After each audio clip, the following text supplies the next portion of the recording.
السلام عليكم ورحمة الله وأهلا بكم بموجز الأنباء من قناة الجزيرة في قطر. السلام عليكم ورحمة الله وأهلا بكم بموجز الأنباء من قناة الجزيرة في قطر. قالت وزارة الدفاع الأمريكية إن وزير الدفاع بالإنابة كريستوفر ميلر أمر بعودة حاملة طائرات USS نيميتز إلى قاعدتها في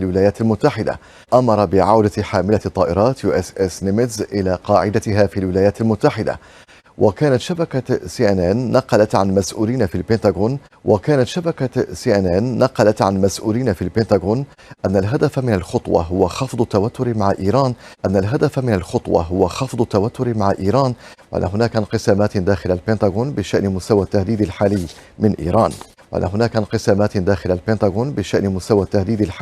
من إيران. هذا وقال وزير الخارجية الإيراني محمد جواد ظريف إن المعلومات الاستخباراتية القادمة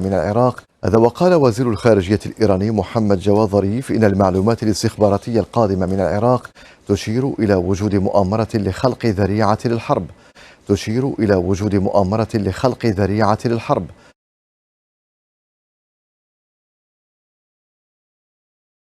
وأضاف أن طهران لا تسعى للحرب لكنها ستدافع بشكل واسع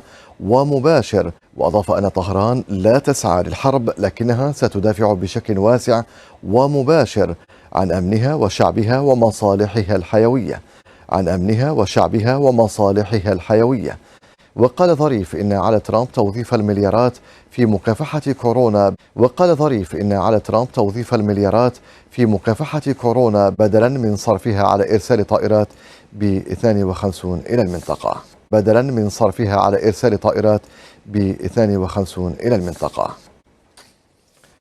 قال رئيس الحكومة اليمنية معين عبد الملك إن المؤشرات والتحقيقات الأولية تشير إلى أن جماعة الحوثي هي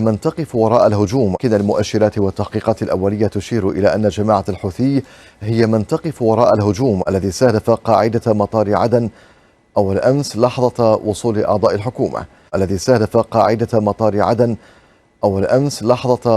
أعضاء الحكومة.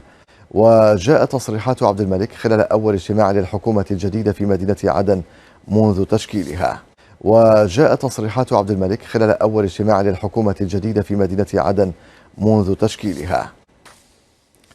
ونفى عبد المجيد الحنش عضو وفد الحوثي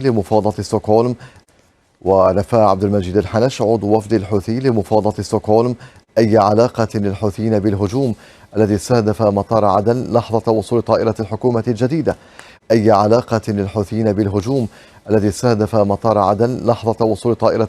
الجديدة. وقال في مقابلة مع جزيرة في نشرة سابقة إن هناك تضاربا في المواقف بين السعودية والإمارات وبين الرئيس عبد الرب منصور هادي والمجلس الانتقالي الجنوبي. قال وزير الخارجية السوداني عمر قمر الدين إن قوات بلاده بسطت سيطرتها على كامل الأراضي السودانية عند الحدود مع إثيوبيا.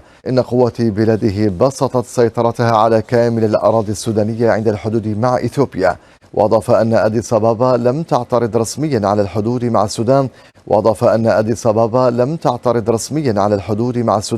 وإن لدى الخرطوم وثائق تثبت موقفها. وقال إن كل ما يحتاجه البلدان هو تكثيف علامات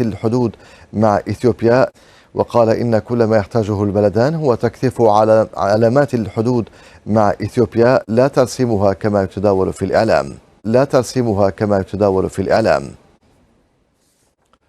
من جهته نقل مراسل الجزيرة في إقليم أمهرة على الحدود السودانية عن مسؤول في الإقليم اتهامه للجانب السوداني بالتنصل من التفاهمات بين البلدين التي تهدف إلى إيجاد حلول لترسيم الحدود المختلف عليها بينهما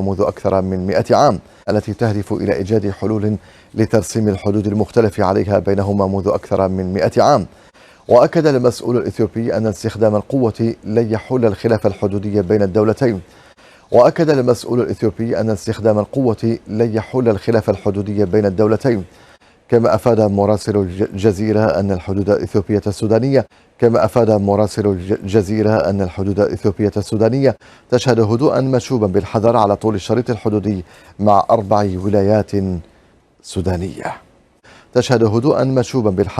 الشريط الحدودي مع 4 ولايات سودانية.